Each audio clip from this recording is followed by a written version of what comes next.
Because we need to educate people, not just artists, but people, normal na tao.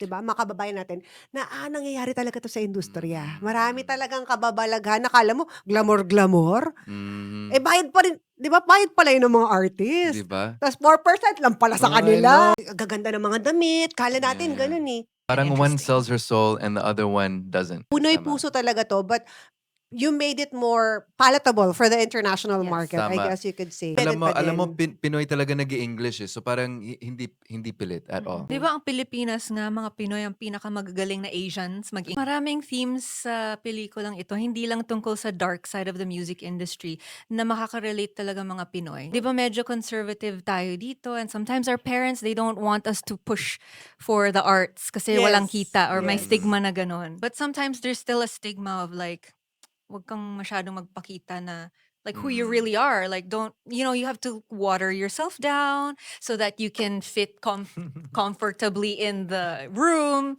And whether you're into music or the entertainment industry, this will hit you straight in the heart. Right. If you've ever tried to go for something that's different, or baka bago, ikaw yung unang gagawa ng ganyan sa family mo. May isa pa pala, para sa mga artist kasi, 'di ba, kinukuwento ko na medyo frustrated kami, wala kaming ma-event kasi ayaw namin pwede mag-vent na sa mga frustration namin sa industry kasi ayaw namin ma-blacklist or ayaw namin mawalan ng trabaho. So parang ito yung parang gift namin sa mga artists para ma-educate sila kasi may portion dun sa movie, sa may bandang huli, sa kontrata naman.